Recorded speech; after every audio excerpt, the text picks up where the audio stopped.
What's good, ladies and gents? Welcome to the MKO Pugilism Boxing channel where we talk all things boxing. Remember to like, subscribe, hit the bell notification, put it on all so you get notified straight away of all the latest content as and when it drops on the channel. So without further ado, let's get into it. As all us boxing fans will know, the Inside Time of Japan Super Arena, we had Murata versus Triple G. Gennady Golovkin. So Gennady Golovkin recently turned 40, 4 years the senior over the 36-year-old Murata. Both guys have been inactive. Triple G for about 18 months, about a year and a half, and Murata since 2019, so about 2 years. For Murata out of action. So both guys have been inactive, but this fight was very entertaining as expected. Both guys are action fighters.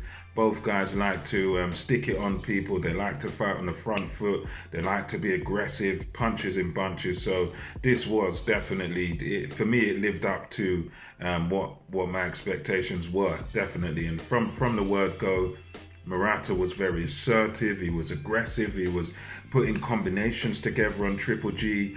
I think through especially the first 4 rounds, he went to Triple G's body very well.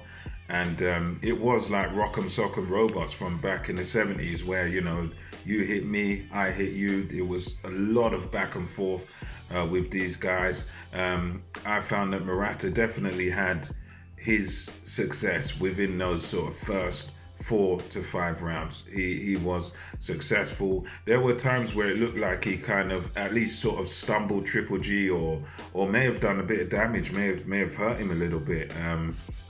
But as we know, Triple G is kind of tough as nails, granite chin. But Murata done the right thing in certain instances in this fight by going to the body of Triple G. And you could tell when he went to the body, I think it was some of these right hands and right hooks he was throwing to the body. You could tell that Triple G had to think about it. He had to sort of reset himself. And Triple G, although at some points he did show his age a little bit.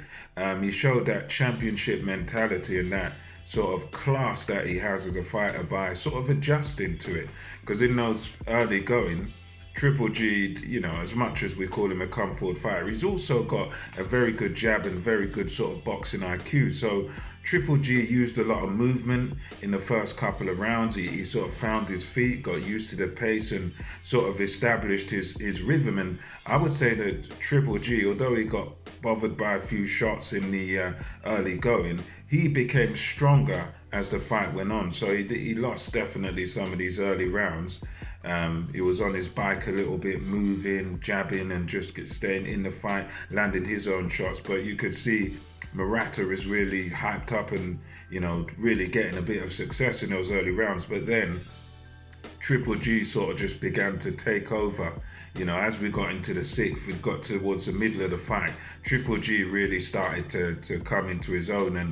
And when Triple G started coming into his own, Murata couldn't make any adjustments. So whereas Triple G, although yes, he's lost a few rounds, he was able to get on his bike, get on the jab, move around a little bit, do some steps, do some defensive work, bring his hands down a little bit to block the body shots. Murata didn't really notice that, so he'd because you'd think if it's a highly intelligent boxer, what they do, you notice someone keeps bringing their elbows down to block your body shots. You could feint to the body, come over the top with a shot to the head. You could do something like that to sort of counter what Triple G's doing. He didn't clock onto that, so he just kept, Triple G was able to block, adjust to what he was doing, and he really did start coming to his own towards the end of this fight, rounds sort of 6, 7, 8. Triple G really came into his own. He started landing those signature hooks where it's like it kind of dips down on the top of your head, and he just started lighting Murata up. Once it got past the mid-rounds, Triple G just really came into his own, lit him up, combination after combination, and you could just see this was now becoming Triple G's fight.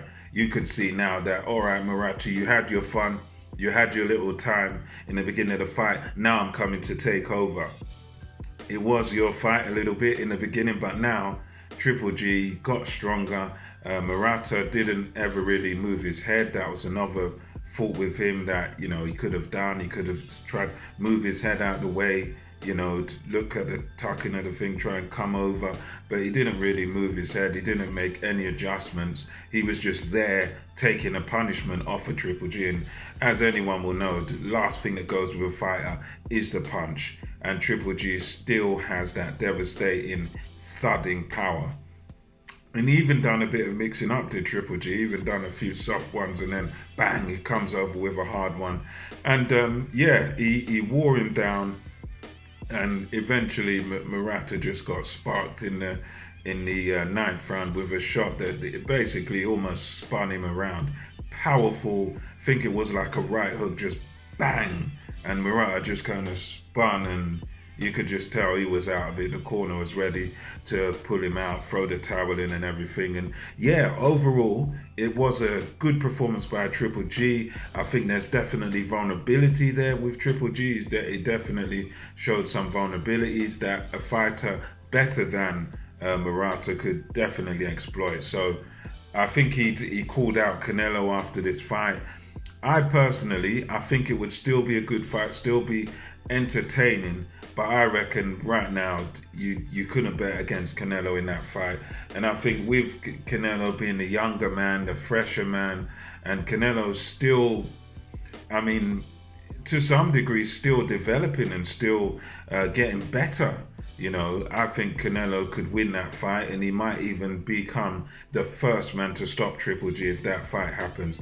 I know that the Zone are desperate to have the fight. They really wanted that rubber match. They really want that third fight, and I understand that the diehard Triple G fans will be thinking, many people actually think Triple G won both fights. In my view, I think he won one out of the two. I felt like more the second one Canelo sort of deserved, but I see where people are coming from. But anyway, let me know what you think about this performance.